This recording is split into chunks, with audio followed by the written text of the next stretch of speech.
Sumainyo ang Panginoon. At sumainyo rin. Ang mabuting balita ng Panginoon ayon kay San Marcos. Papuri sa iyo, Panginoon.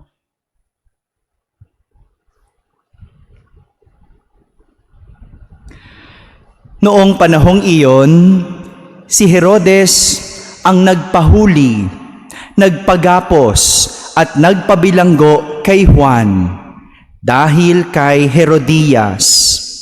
Ang babaeng ito ay asawa ni Felipe na kapatid ni Herodes, ngunit kinakasama niya.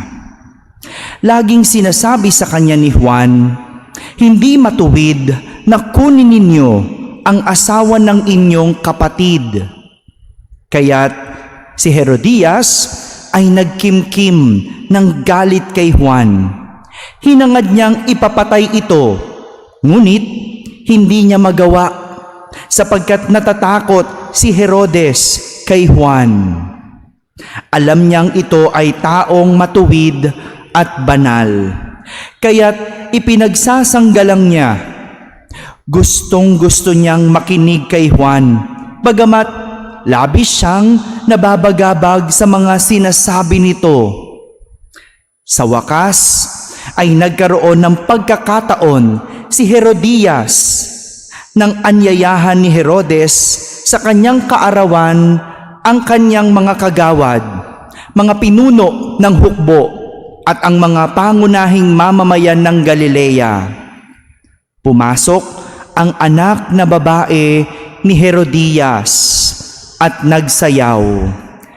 Labis na nasiyahan si Herodes at ang mga panauhin, kaya't sinabi ng hari sa dalaga, "Hingin mo sa akin ang anumang ibig mo at ibibigay ko sa iyo." At naisumpay pa niyang ibibigay kahit ang kalahati ng kanyang kaharian kung ito ang hihilingin. Lumabas ang dalaga at tinanong ang kanyang ina, "Ano ang hihingin ko?" "Ang ulo ni Juan Bautista," sagot ng ina. Dali-daling nagbalik ang dalaga sa kinaroroonan ng hari. "Ibig ko po ay ibigay ninyo sa akin ngayon din sa isang pinggan ang ulo ni Juan Bautista," sabi niya.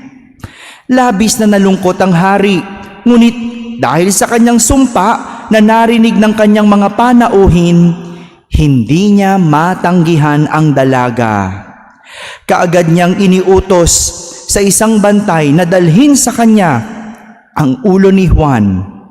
Sumunod ang bantay at pinugutan si Juan sa bilangguan.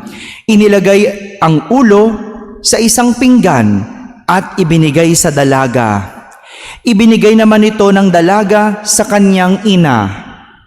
Nang mabalitaan ito ng mga alagad ni Juan, kinuha nila ang kanyang bangkay at inilibing. Mga kapatid, ang mabuting balita ng Panginoon. Pinupuri ka namin, Panginoong Hesukristo. Magandang gabi po sa inyong lahat. Ngayon pong araw na ito ay ating ginugunita ang pagpapakasakit ni San Juan Bautista.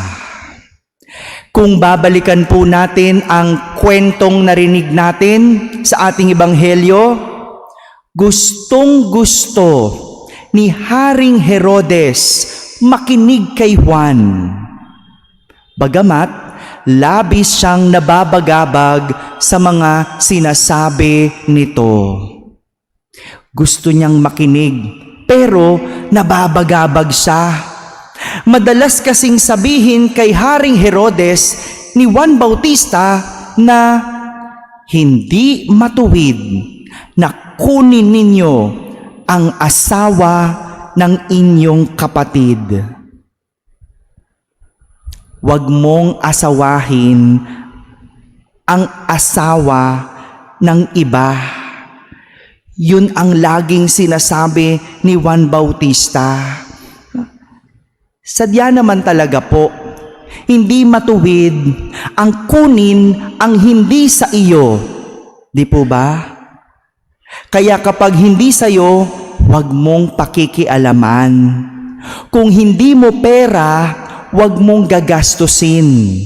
Kung hindi mo lupa, huwag mong kakamkamin.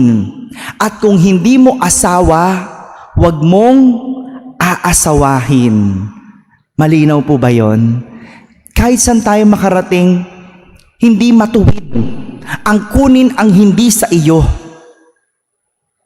Hindi na po bago na kapag pinagsabihan ang mga ganitong klase ng tao, sila pa ang matapang. Di pa po? Kapag pinangaralan mo ang mga magnanakaw, sila pang galit. Kapag pinagsabihan mo ang nagkakamkam ng hindi kanila, sila pang matapang. Diba? Pag pinaalis mo, hindi nyo po lupa iyan, sila pa yung galit. No? Katwiran nila, matagal na kami dito. Kahit gaano ka kapakatagal, kung hindi iyo, mali. Hindi matuwid. Kaya huwag mong kamkamin. Kapag pinagsabihan mo ang mga nangangalunya, hindi ba? Sila pa ang mayayabang. Hindi na po ito bago. Kasi kahit noon, si Herodias, ang inasawa ni Herodes, nagkimkim din ng galit kay Juan. Nagagalit siya sa tuwing mangangaral si Juan na mali ang kanilang ginagawa. Sabi nga, gusto niyang ipapatay. Ganun yung galit ni Herodias kay Juan Bautista. Gustong ipapatay. At maski naman itong si Haring Herodes, hindi ba, ipinabilanggo niya si Juan dahil sa kanyang mga sinasabi.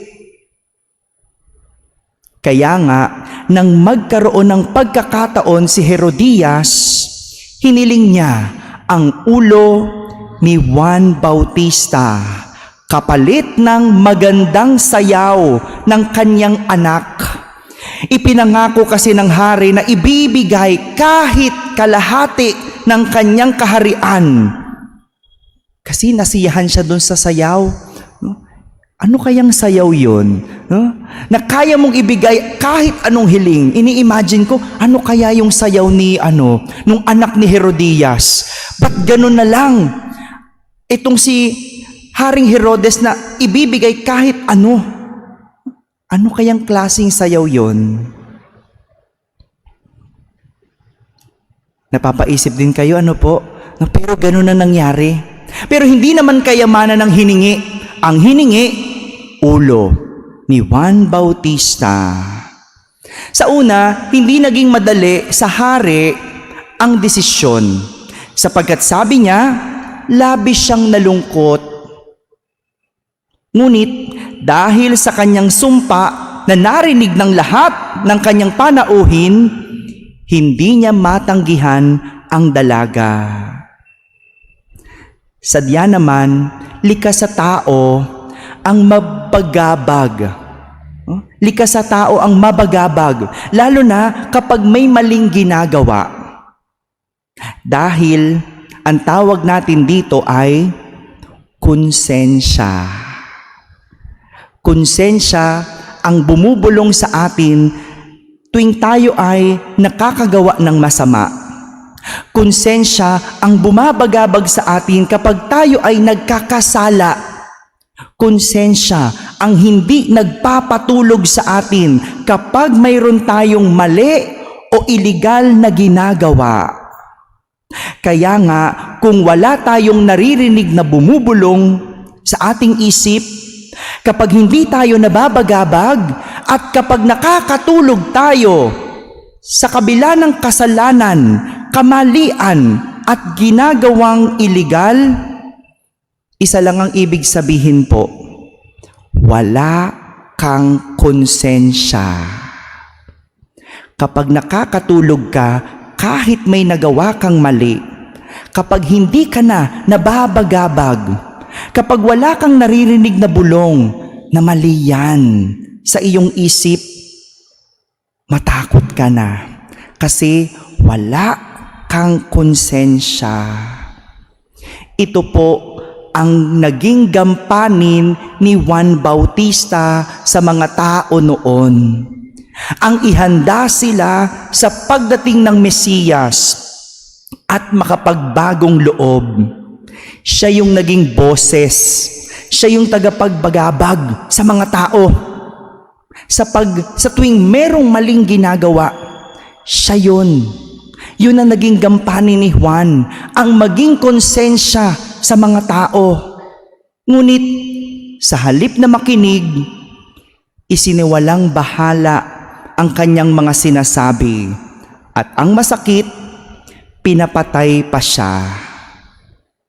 Mga kapatid, ito ang pinapakita po sa atin ng pagdiriwang natin sa araw na ito.